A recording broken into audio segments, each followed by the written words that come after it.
But the mirror will also show things unbidden, and those are often stranger and more profitable than things which we wish to behold. What you will see, if you leave the mirror free to work, I cannot tell. For it shows things that were, and things that are, and things that yet may be. But which it is that he sees, even the wisest cannot always tell. Do you wish to look? From The Fellowship of the Ring by J.R.R. Tolkien. Welcome to Epigraphs. I'm Ted. And I'm Maria. And today I have brought the collection of ideas that Tolkien presents in the trilogy of the Lord of the Rings relating to vision. So I'm particularly interested in what he presents in the Mirror of Galadriel in the Fellowship of the Ring, and then the ideas that he develops around the Palantir, the Seeing Stones, in the second and the third parts of the trilogy. So, Maria, do you want me to kind of give you a rundown on the questions that I'm interested in, or do you want to just start exploring the ideas? Give us a rundown on the questions. Okay, great. So I think what struck me first, and this may have been 2 years ago when I read through these almost annually. About 2 years ago, it struck me that one of the things that Galadriel says when they're discussing what the hobbits have seen in the mirror is she says, seeing is both good and perilous, which is an interesting thing to say. So the mirror is, again, I'm going to go ahead and just assume that everyone knows what's going on in here. If you haven't read The Lord of the Rings, or watch the movies, go read The Lord of the Rings. Come back in 2 weeks. Excellent. So the ring, there's the mirror, and then the other thing that shows, the other object that shows visions to people in the Lord of the Rings. Maybe we'll talk about the seeing seat at the end of the Fellowship, but I don't know that really plays as much of a role. Is the Palantir, which are the ancient seeing stones of the Númenóreans, that are used to be able to see things far away, and they end up becoming a major plot point at the end of the Two Towers and in the Return of the King. And they're more directed. They're more of like a tool, whereas the mirror is seems to have much more of a will of its own. We can talk about that. But what struck me, so the idea that seeing is both dangerous and perilous is both good and perilous is really interesting. And then the Palantir, the way that they're worked into the fall of Saruman and then the fall of Denethor and Aragorn's use of the stones and so on started to strike me as being remarkably prescient regarding a lot of the decisions that we as modern denizens of the internet era are facing. Mm. It's very strange the degree to which Tolkien seems to have sort of foreseen those things, because there's not really a strong technological analog to what he's talking about at his time. You had in terms of distance communication, you had telegraphs, phones. You're starting to get into the television era a little bit. But it strikes me as being much more like what we have going on today. So maybe the first thing to look at is in what sense are we involved in seeing? Because I think that may be the first thing that okay. Let me clarify that question. Expand that question. Yeah, let me expand that question. So,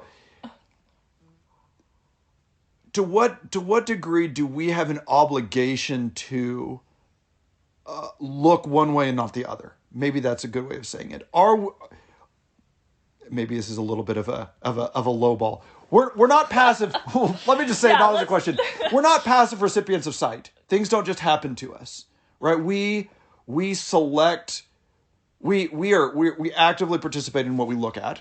This is something that we've talked about before, and we also then the things that we see affect what we do. So those are sort of two basic relationships. One, you're not like strapped to a chair and forced to look at things. You look one way and then another. You're physically involved in your sight. You're intellectually involved in your sight. And then secondly, the things that we see change how we act going forward. Would you buy both of those?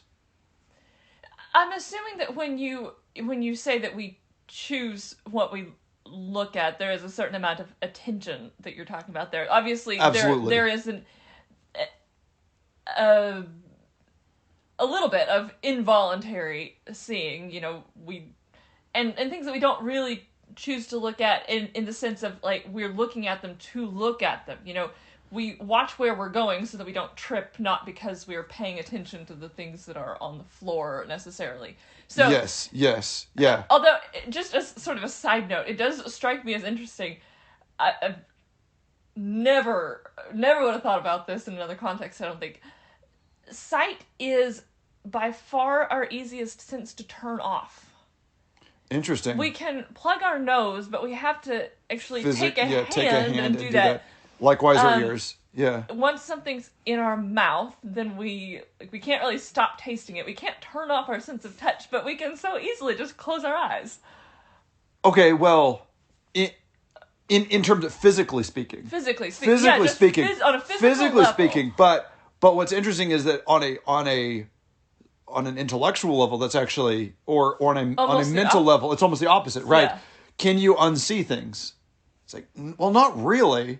The old joke of, like, stop thinking about a white elephant, or a black dog or whatever. It's like, now you're thinking about those things. And so when you've seen something, you can't not see it anymore in the way that I think it's harder to with certain other things. I mean, yeah, I guess you could still feel something gross on you, but there's certainly once something gets inside of you through your eyes, it's certainly the most prominent, or it has a certain ascendancy in our senses. We're deeply visual creatures. I don't know where this quote is from. Okay. I read it somewhere in college. For years I was convinced it was Wordsworth, but I went and tried to look for it and couldn't find it. But I think it's a great quote, wherever it came from, that sight is the most tyrannous of the senses. Yeah, okay, I've heard that. It may have been from Probably you. from me. But yeah, excellent. That's exactly the idea. It lays claim in certain ways, and there's an interesting seeing is believing, we say. Yeah, right, and with all major caveats. With major caveats, and yeah, it's interesting. I'm thinking about there's a Eucharistic hymn by St. Thomas Aquinas where he's basically making this argument that, like, here, like, only in these matters of faith, like, only word can be believed. Like, only word will lead you straight, because your sight will lead you astray in these matters, which I think is interesting in terms of thinking about leaving aside particularly the Eucharist, but the idea of why would there be an act of will involved in say something that doesn't immediately align with your sort of visual input of something, which is the whole issue of the invisible God for us, right? What do? There's this natural proclivity. I think that's the word I've been trying to think of, to believe your vision. Mm-hmm. And so that right there starts to be the problem with, I think, the Mirror of Galadriel for Frodo and Sam, because with the epigraph that you read at the beginning of this, how do you understand what's being seen in the mirror? And there's some interesting things in particular about the mirror that I really like. First, the mirror is decontextualized sight. Okay, so when we see things in our everyday bodies, we, generally speaking, know what time of day it is, what time of the year it is, where we are, who we're with, if we're awake or asleep, all sorts of things like that. So we have a tremendous amount of context by which we pare down what we're seeing so that it then so it's able to be meaningful for us. It also makes our sight more reliable. Right. There's a way in which the Mirror of Galadriel is it's an exaggeration of the perils of sight because it removes that contextual reliability. Which I would say, I mean, the thing that's going to keep coming to my head this whole conversation is the internet. Yes, right? I know. The internet over and over and over, because, like, well, what is the internet? Is a gigantic bin of decontextualized visual imagery, like, that we can just pull up all the time.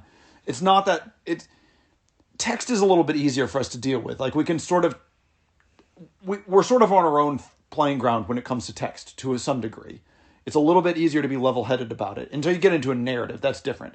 But images tend to have that sort of narrative quality already. We want to believe that our baseline assumption is to believe what we see. And so you don't even have to come up with, say, doctored or hallucinated or imagined images before you start to run into all kinds of trouble. So, right, Sam's vision, what does he see? He sees all these things going wrong in the Shire. Mm-hmm. And the problem is that Sam is faced with are those things happening now? are those things that are going to happen if he continues on the quest with Frodo, or are those things that are going to happen if he fails on the quest with Frodo? And so, do you see why that's so interesting to me? Because he's given all these images that say, well, here it is. Here's the Shire ruined. And of course he hates that. And he takes it as... at face value as this is what's happening right now. His reaction is... there's some devilry at work at the Shire, he says first. So, yeah. So it's happening now. Then, Elrond knew what he was about when he wanted to send Mr. Merry back. Yeah. So this is, as he sees it, a problem that needs someone there right now fixing it. Yeah, which is interesting because it's not clear that it's not something that you could sit down and figure out all the timelines by reading the Scouring of the Shire. But the resolution to the Shire issue is for him to go on through and to not turn aside from it. And so he's really, it doesn't like inform him morally in terms of making, I say morally in terms of what is he supposed to do? What is he supposed to do with what he's seen? Should he turn aside from his course? And there's that really interesting parallel passage in the Dawn Treader, where Lucy is at the magician's at the star's house, and she tells the spell that allows her to see what her friends really think of her. Do you remember that spell? And it's like, and she asks Aslan, if I hadn't done that spell, would we have gone on being friends? And she realizes the fact that because she's been privy to this knowledge, this particular vision, she's seen what her friend is saying about her. It's not a neutral thing. It's fundamentally changed the relationship she's going to have with this schoolmate. But what you do with that when it's this image that's sort of just thrown up at you is much harder to deal with than, say in Lucy's case, if she had sat down with her friend and her friend had said, Lucy, I've had it with you. I've been much too caught up with you and I want to hang out with the older girls now. Well, that's outright betrayal, whereas the position Lucy's in is much more ambiguous. And she realized that she could have gone on being friends with this girl if she hadn't had this perhaps wrong insight. I think for Sam it functions differently. Okay. And I think that it's a testing, and he comes out of it with a renewed commitment to continuing on with Frodo and getting Frodo to the end. And it's almost like the flip side of the initial temptation with Galadriel. Exactly. Where Galadriel offers him, he thinks, this, what would you do if I could give you a house and a nice little garden and you could just be back in the Shire? What would you do? Yeah. And he comes through that. So he's tempted with the comfortable side. The positive side. And he rejects it. Yeah. And then now he's offered the negative side. Are you really committed to this to the extent that you will risk the destruction of the things that you love, not just turn them down in the immediate future or for yourself, but will you risk their destruction for other people in order to do what's right? Yeah, that's interesting. And when you think of Galadriel saying seeing is both good and perilous, not everyone in the Fellowship goes through the trial of seeing. Right? Well, Boromir falls because he's presented with a ring. And I think Sam says later on in the Breaking of the Fellowship, he says something along the lines of, ever since, Boromir was in front of the lady, I think he's realized what he wanted the whole time. Mm-hmm. The ring. Actually, maybe he says that to Faramir in the Two Towers. I don't know. Anyway, at any rate, he brings up that it's at that moment that Boromir falls. And it's like, It's not really that, that desire was always in Boromir's heart. So I don't think you can lay it at Galadriel's feet to say she corrupted him, but seeing is perilous, right? It's not, yes, Sam pulls through because of his goodness. Yeah. Because he's a good hobbit. And if you just go on speculating in what ifs, if Galadriel hadn't presented this temptation to Boromir in clearer form, who knows how long he would have gone along with the company, and, they could have gotten practically to Mordor by the time Boromir tried to take it, and at that point Frodo's weak, and Boromir takes the ring, and then Sauron gets it. Yeah, absolutely. Well, I mean, and for that matter, what you end up with is this. I mean, and this is the thing that sort of, as I've grown up and been able to think about the story more clearly, the whole aspect of the Merry and Pippin being captured by orcs, that that is the thread that leads to everything else happening in the story. And Boromir's involved. What were you? That's probably a different episode, but Sure, and we've brought this up before, but all that to say that it's all really closely entwined there, and so Boromir's, and in another sense, it comes to a crisis, and Boromir's redemption actually comes because it happens then, and so well, what's the good end for Boromir? Is it that he never acts on it and continues to foster these terrible desires in his heart, or is that it comes out of him and he ends up being redeemed and dying? Like, that's actually the better end for Boromir. And so rather than him becoming more corrupt, like he's peaceful in death. He dies doing a heroic act. But so I think that's a great way to start to bring in the Palantiri, because to me it's an even more mature idea of the perils of seeing. And I'll present this to you. What do you think of this? The Mirror of Galadriel seems to be a fairy vision. When I think about Tolkien's idea of the fairy, it brings these things up unbidden. Some of them are good, some of them are bad, some of them are true, some of them are fantasies, and the human mind is left to sift through it and try to figure out what to do with it. The Palantiri are much more human. They are to some degree subject to the will of men, and yet, like all of men's tools, also have a bent to them, right? They do certain things. They have tendencies, and so that way it seems much less like something out of fairy and something much more technological in the sense of it being a creation of man. What do you think of that as sort of a little bit of a groundwork to think about the Palantiri? I think that there's probably a little more nuance that Galadriel can command the mirror to tell her things, but as a general framework, yes, I think so, and that's even reflected simply in the form of the seeing tool. Yes. I'm going to call them Palantirs. Yeah, sorry. Yeah. It's like pronouncing Argentina with a Spanish accent. I apologize. They are crafted. They're perfectly round balls that just don't naturally occur. Yeah.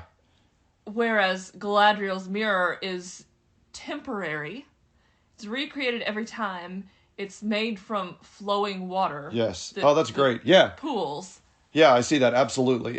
And it seems like more of a negotiation, which a lot of sort of the elven craft seems more of like a negotiation rather than a manipulation. Think of a manipulation in terms of something done with the hands. Something Sorry, crafted. are you talking about Galadriel's mirror or the Palantirs? Galadriel's mirror is much more of a negotiation, right? It's in It's like a cooperation, whereas the Palantir is something crafted, made, formed, manipulated. Mm-hmm. So yeah, that's great. I hadn't thought about that. So what? So let's walk through what happens when say Saruman uses his Palantir and when Denethor uses his. And so the idea is, in both cases, you've got these wise men who are, interestingly, they're both in towers. The stories are very parallel. They're in these towers. They're strong and they're wise, and they're also bold or proud, and they're set against the enemy, right? So they want to defeat the enemy, and there is a. I don't think we know that Saruman does, actually, even from the beginning. Okay, and Saruman actually falls much more completely than Denethor does. Absolutely, I agree with that. And we can talk about why the falls are different, and I think that's actually important. I think you're right. I think they're parallel but different stories. I think something different is being said with each of them. But both of them want the knowledge necessary to be able to carry out their designs, which you're right. With Saruman, it's ambiguous. Does he want to ally himself with Sauron? Does he want to eventually he wants to set himself up as a counter Sauron. He wants to take the ring for himself and overthrow Sauron and become the overlord of Middle Earth. Denethor wants to defend Minas Tirith, right? That's what he wants. He wants Minas Tirith to continue to be. And so with himself as the ruler and his family is, he's not on board with the kingdom. Right, he's not.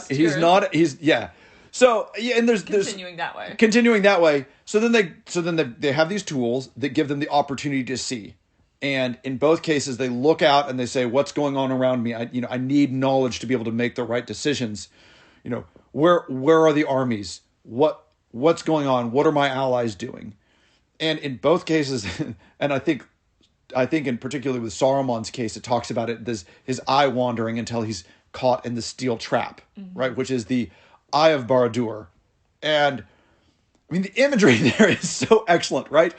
The watcher becomes the watched, right? He's now pinned by the eye that he was trying to look at. Is the Eye of Barad-dûr, is it the other Palantir?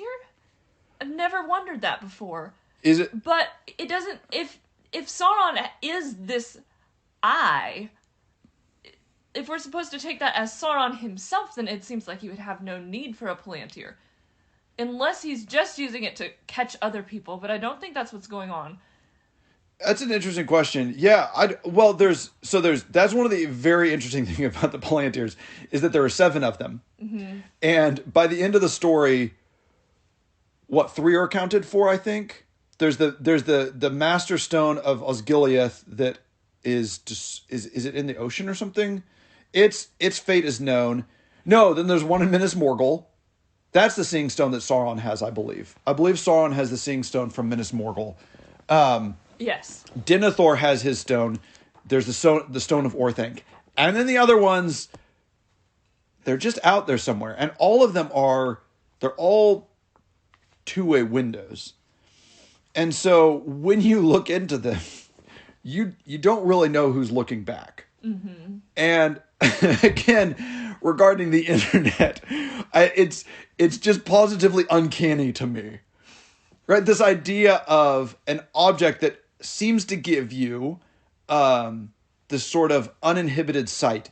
You become the pure eye, right? You're the EYE, right? You're the observer who cannot be observed. You can look and not be seen, which is what the internet seems to give us, right? You go in your room, you go wherever, you pull up your laptop or you pull out your phone, and you can look at whatever you want and no one sees you doing it. But there's always something looking back at you. Mm-hmm. and the idea that there are these stones somewhere with unknown beings in possession of them, able to look back at you is well, frankly, it's horrifying, and it should be. It should be for very good reason. And there's never there's so much there. I think about the end of I think it's Many Inventions by Charles Williams. There's this character who is Sir Giles Timilty, he's this sort of sadistic scientist. All he wants to do is just watch what happens to people, and so he's constantly stirring the pot and doing these terrible, chaotic things because he just wants to see what happens, and he gets people entangled in these terrible metaphysical quandaries. And his damnation is to be sucked into this endless pit that he's falling into, where these things just watch him falling. And so his end is to just be pinned under that same gaze that he desired to look at other people with. The fundamental problem with that is that we're not just eyeballs. We have faces. We're to be looked back at, and I think that's part of the horror of Sauron, or it should be, is that he's just an eye. Right? He's just this eyeball looking at. There's no face of Sauron to look at. Mm-hmm. There's just the gaze. There's this rapacious abyss that's looking out into the world, and you can't look back at it. There's no possibility of communion. And so I think that desire, in the case of the Palantirs, to look and not be seen is, and I'm happy to hear you push back on this. It seems to me intrinsically a form of dominion, to desire dominion, to look and not be seen, to possess and not be possessed in the realm of sight. What do you think of that? Do you think that's an intrinsically tyrannical approach to life? or approach to existence. I don't think tyrannical is the right word for it. Because it is not necessarily a desire to exercise your power over someone else. I think it is often desired for the sake of then exercising your power over someone, because you learn things about someone. Yeah. When they're not learning things about you, then you go and use that as a tool. But I think that there are other impulses at work there that I don't know if I'm sure they have names. I don't know what they are. But there's just a desire.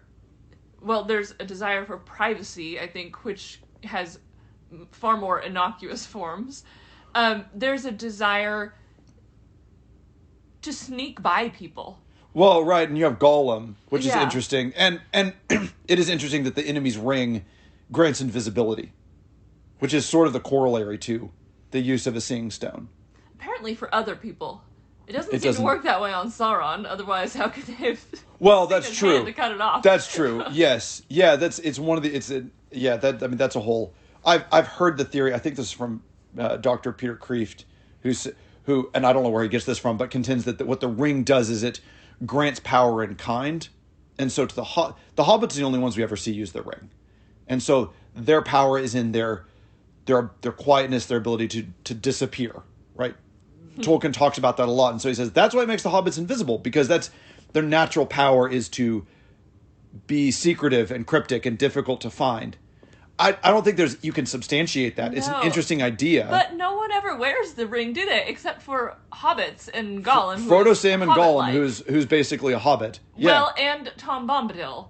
But it does nothing to him.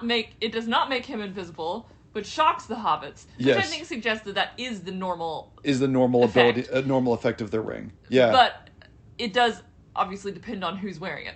But the only other piece of evidence that I can give for that is all the other rings of power. Well, no, I was going to say the ring wraiths are also invisible. They become invisible by wearing the rings. So maybe not. But the elven rings, they act as seems like something like a lens, like a focal lens, a focusing lens for the powers of Elrond, Galadriel, and Gandalf. They also become invisible, apparently, when worn by... When worn, the rings themselves become invisible. Yeah. Oh, that's interesting. All that's interesting. Any rate, we're on a thread there with, why would you want to be able to see and not be seen? Mm-hmm. So, I mean, another thing that's interesting is curiosity, which I don't know if you and I have talked about this on the podcast, but that was seen as a vice. Curiosity used to be seen as something that was wrong with you. But not necessarily curiosity the way that we mean it now. No. Not curiosity as in intellectual questing, but curiosity just in almost like a gossipy sense, that you just want to know things not for really any particular reason in an unfocused way. It's like an inordinate desire for knowledge. Yeah. And when you say inordinate, you're shoehorning in an entire moral structure. I get that.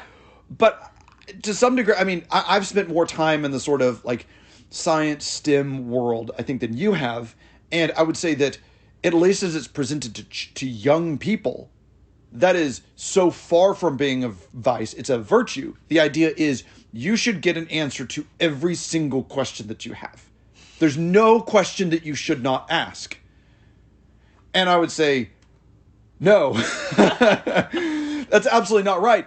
So do you have a passage that you want, something that you wanted to read? I was just looking back at the passage where it talks about where the stones end up. Yeah. Because this is, I think, one place where it's very different from the internet. Okay. Which is that Gandalf says, we had not yet given thought to the fate of the Palantir of Gondor in its ruinous wars. So it seems to be almost this underestimated power. Unless Gandalf means that we just assumed they were completely lost, no way of getting them back. And yet the fact that one was in Orthanc and one was in... Minas Tirith, one was in Minas Tirith and one was in Minas Ithil. Yeah. they weren't gone. Yeah. They were there, and so it's interesting that. Well, I mean, I would say that we've sort of maybe woken up in the last 4 or 5 years too. You know, the internet's been around for a while, and it seemed like, hey, this is an interesting thing. Maybe we can streamline some businesses. Maybe it'd be fun to have chat rooms. And we've all of a sudden, it seems like collectively woken up to, no, actually we've collectively created this thing that we don't really know what it's doing. Doesn't really seem to have the same intentions as us, but it certainly is headed in a direction. And, you know, we hadn't really given thought to it in this fundamental sense that seems to be problematic. Mm-hmm. The idea that he traces out, though, I mean, this is what's really haunted me more than anything else, is this idea that in the case of both Saruman and Denethor, there's this sort of slow circling towards Sauron in what they're looking at. You know, you can imagine, particularly with Denethor, you can imagine, well, what's going on in the fields of Pelennor? Well, what's going on, over in Ithilien? What's going on in the mountains of Shadow? And, this sort of looking out and looking out and looking out, and then all of a sudden, there you are. And there's this sense of this term that I have started to use is stickiness, which I really like. And it's come up a lot in the debate. I don't know if you followed any of the crazy developments in the last 2 months on conversational AI agents with ChatGPT. You've probably heard about this. I know ChatGPT exists. Okay, so the really short. That it makes a lot of mistakes, and that people trust it. Right, so that's part of the problem, and I call that a Borgesian AI, which is something that it's an AI that is sufficiently fluent to appear competent, to appear knowledgeable, and make it indistinguishable for most people from a knowledgeable agent without actually. And so it's the idea of like the Library of Babel in Borges' short story, where it's like, how can you tell if a book that's randomly generated continues, that's the product of, say, random chance, is true? Mm-hmm. Well, you could say, well, it's true so far up to here. And it's like, well, yeah, but that's everything that you've compared. If it's truly if it's coming out of some random process, you have no way of knowing if it's lying to you later. But there's all this discourse about, like, how are we, who's at Microsoft, which owns Bing, which is another search engine. They took some version of ChatGPT and integrated it with their search engine, with this idea that now instead of searching the web, you can have a conversation with this AI, and it will provide you with the answers in a conversational format. And it went really badly, as these things often do, to the point where the conversations deviate so quickly. I think they're limiting it now to like 6 responses before they just restart the conversation, because the agent will go off in all kinds of crazy ways and hallucinate other personalities and gaslight people and try to convince them that it's a different year than the one that they're in, and that they don't actually know what their own name is, and on and on and on and on. Wow. And so there's this idea of, well, we got to, clamp down on this and say, here's the kind of, things that it can say, and here's the kinds of things that it can't say. And this is the fundamental problem with conversational agents, with the internet, with all of these things that we've created, say TikTok and YouTube, and any of these places where you generate vast quantities of content, right? Millions and billions of different things that people could look at. And you say, okay, well, we're going to throw them at people and see what they look at. And the problem is, what people look at is not what's best or most valuable or most beautiful. It is the stickiest things, which by definition are like, that's the definition of it. It's the thing that everyone things people keep looking at. What Tolkien is saying here is the sticky things are not good. We should not expect that people's attention is naturally going to be stuck to things that bring about hope or goodness or faith, right decision making. People are going to be stuck to generally the quirks of their behavior, their vices, things like that, their fears. That's what ends up sticking people. And so this whole conversation about, well, we're gonna create responsible AI agents. I'm like, yeah, right. All you need is 1,000 other people out there hacking together some open source thing and throwing them out on the internet. You know who people are going to want to talk to? Not the straight-laced ordinary AI that sounds like a boring secretary.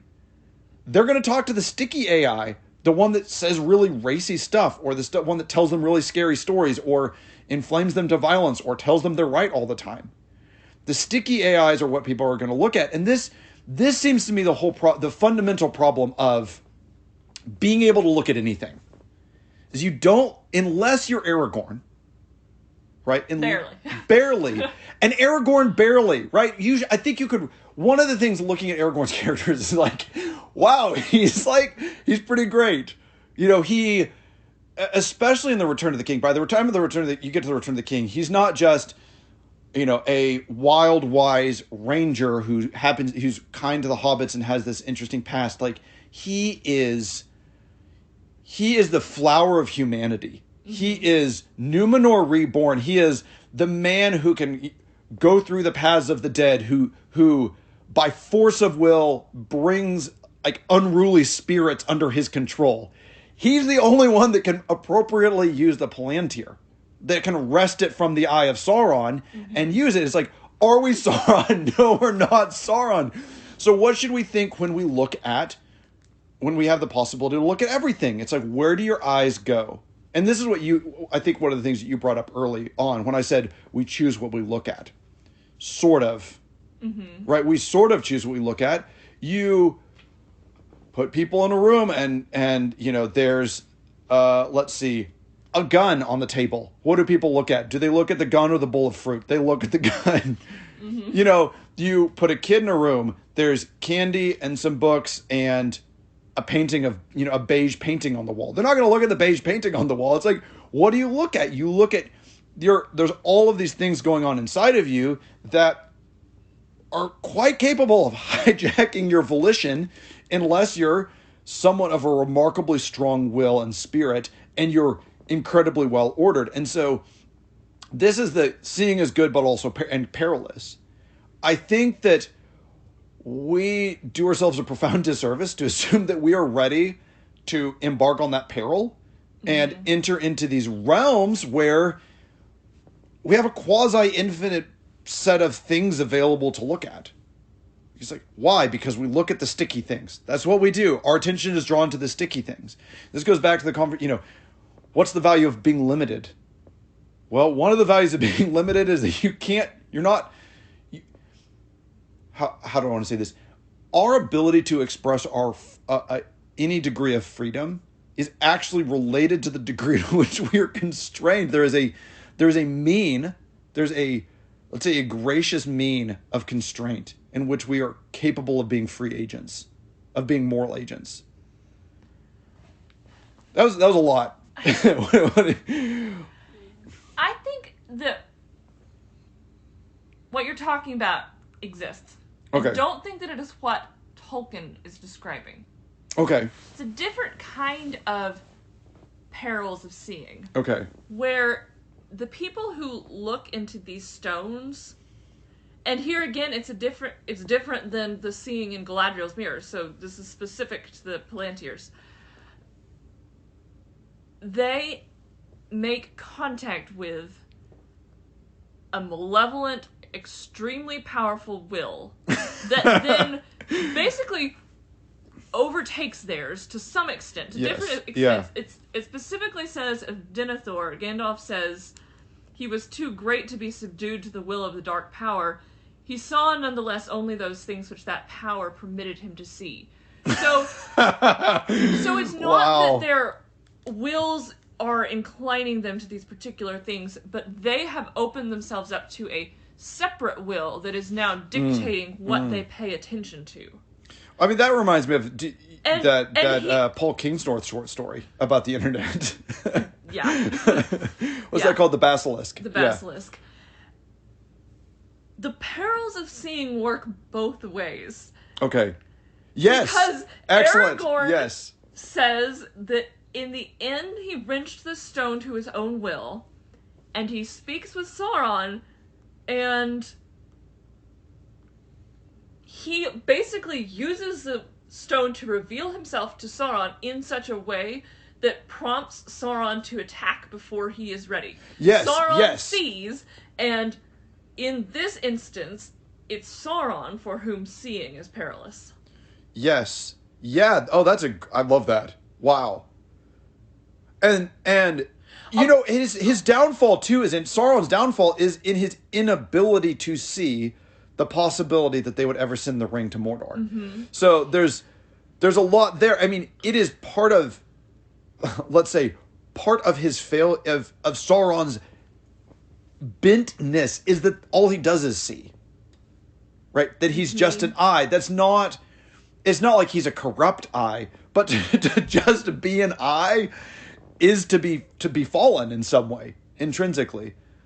That's really interesting. And so and then that's how his downfall comes about. He missees, right? Mm-hmm. So Aragorn forces him. Yeah. That's interesting. And so Aragorn forces him in a way that exploits what you were saying is already his weakness, that he has not considered the possibility that would make him look in the right place to see his real danger. Aragorn terrifies him. Yes. That may be a little strong, but he's afraid of Aragorn. Yeah. Aragorn is a real threat. He's not the mortal threat. Yeah. Sauron. Yeah. Which is interesting because that talks about... Well, I guess he would be if Aragorn had taken the ring. Different and were willing to take the ring. And were willing to take the ring. Yeah, but so that does talk about because sort of embedded in all of this is also not just the peril of seeing things wrongly, but also of not seeing. Mm-hmm. You know, and that so that's one of the interesting things about sight too, is it's really directed, right? It focuses your attention in this one way, and you have in the Fellowship of the Ring when Frodo's up on the hill of seeing, right? You like basically like the eyesight of Sauron is like moving about the land, and it's about to pin Frodo down when Gandalf redirects it. But there's this sort of blind to see one thing is to be blind to other things, and I think that's why Galadriel says that the mirror will also show things unbidden, and those are often stranger and more profitable than things which we wish to behold. If Sauron there's a lot took there. That approach, yes, he might have seen Frodo and Sam. Yeah, but he's only looking at the things that he has wished to see, which is again, going back to all right, we're limited embodied beings, and outside of these crazy tools that we have made for ourselves, we have a relatively limited scope of what we can see. Mm-hmm. And that also is a grace, right? Because what he writes there in Galadriel's words is remarkably true. The things that we don't wish to see are often the most profitable. I think about, because there's seeing and then there's seeing. They're seeing as, our biological visual systems, and then they're seeing in the broader sense of perceiving. Mm-hmm. And I think about, in relationships or when you're looking at yourself, trying to know yourself, it's oftentimes the things that you don't want to see that become that are the most profitable. I don't want to see that this is true about my relationship. But if I don't see it, like, it'll kill me or it'll kill that relationship. I don't want to see this thing that I'm doing that's destructive. I don't want to see, the water behind, the water seeping into the wall of my house. I don't want to see, et cetera, et cetera, et cetera. Mm-hmm. But those are the most profitable because often your doom comes, unseen. It's those sins that lag behind. It's there's I was thinking about, I don't know if you know this, the demon that comes at the end, that comes in Ragnarok in the Nordic mythology. Do you know, have we talked about this? Mm-mm. His vehicle at the end of the world is to come in a chariot made out of the toenail clippings of all of history. And the longer that I thought about that, the more I've thought that is it's almost unbelievable that you could come up with something like that. When you think about it, it's like, well, okay, how does doom come? It comes on all those little things that we've cut off of ourselves and swept under the rug and thrown out. And you're like, oh, that's really insightful.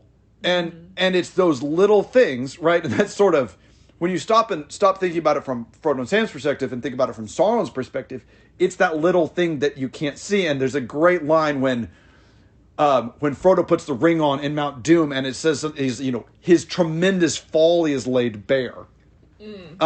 His blindness is laid bare to him in that moment, and I think that's sort of because the interesting thing is that Gandalf and Aragorn and Frodo all know how likely it is they are to fail. They see that. Do they want to see how likely it is they are to fail? Of course they don't want to see that, but they see it, and they do it anyway. And, was there ever much hope? No, never more than a fool's hope. And I don't know if that's actually in the books, too, but it's certainly in the movie, and it's a great line. Uh-huh. That sort of willingness to see. Okay. So, Sauron, it's in terms of revelation. Yes. And seeing.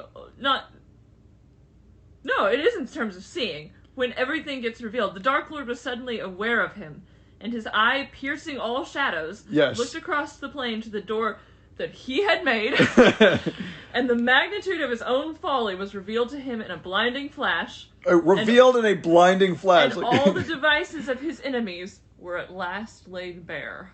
Yes. There it comes. Yeah. And so then, okay, so let me present one more thing that I think Tolkien brings into this in terms of seeing, and that is Bilbo and Gollum. So, in going back to the Hobbit, right? Bilbo sees the opportunity to kill Gollum. They're in the caves. He's got the ring on. He doesn't know he's invisible, but he knows Gollum doesn't know he's there. He could just stab him with a sword, and he doesn't. And it is quite clear that single action of mercy, or inaction of mercy, that act of mercy to not kill Gollum, to jump over him instead, is, let's say, the efficient cause of the salvation of Middle-earth. Because then Gollum goes on to live and to guide Frodo and Sam, and then eventually to wrest the ring and the finger from Frodo's hand and cast it involuntarily into the pit, into the cracks of doom. And so when Tolkien comes, and you've probably, I don't know if you have this passage right here, it pulled up in front of you, but when Frodo and Gandalf are discussing the act of mercy that Bilbo does there, what does Gandalf say? Does he say, not even the wise know all ends? Even the wise cannot see all ends. Yes. And then when Frodo remembers that passage, which is actually what I'm looking at. Yes. It's quoted again in the Two Towers. In the Taming of Smeagol, yeah. And Frodo says, "For now that I see him, I do pity him." Yeah. And so seeing is... So their seeing is good, certainly. Seeing is good. When we recognize the limitations of our own sight, but also recognize that seeing can prompt us to greater fortitude, as it does for Sam when he sees in the mirror of Galadriel, or to pity and mercy for Frodo, or that we really can harness it to the recognized extent of our own abilities, as Aragorn does in the Palantir. It is, I think, the right understanding of seeing and its limitations and its uses that wards off the peril and makes it good. Part of the reason that Sam doesn't go astray after he looks in the mirror and sees these things that make him want to go home is that Galadriel reminds him these things might not be happening. They might never happen. And if you take them as a reliable guide of what you ought to do, you will go astray. So, there's a great line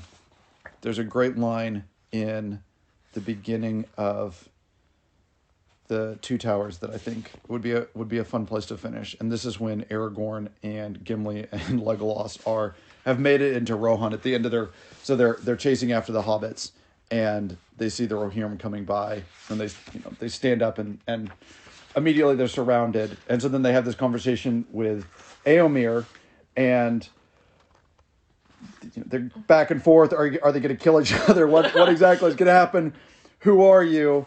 And so Éomer believes that in fact here's the heir of Gondor, an elf and a dwarf, and he says, and halflings, laughed the rider that stood beside Éomer. Halflings, but they are only a little people in old songs and children's tales out of the north. Do we walk in legends or on the green earth in daylight? A man may do both, said Aragorn. For not we, but those who come after make the legends of our time. I'm sorry, I have gotten completely the wrong passage. This is a bummer. Hold on. It's a great one. It is. Keep going. The green earth, you say, that is a mighty matter of legend. Though you tread it under the light of day. Hold on, and we're going to get there. So, Éomer, yes, here we go. Éomer says... How is a man to judge? How is a man to judge? Yes. Oh, goodness. There we go. I'd forgotten that, said Éomer. It is hard to be sure of anything among so many marvels. The world is all grown strange. Elf and dwarf in company walk in our daily fields. And folk speak of the Lady of the Wood and yet live. And the sword comes back to war that was broken. And the long ages ere the fathers of our fathers rode into the mark. How shall a man judge what to do in such times? As he has ever judged, said Aragorn, good and ill have not changed since yesteryear, nor are they one thing among elves and dwarves and another among men. It is man's part to discern them, as much as the golden wood as in his own house. See you next time.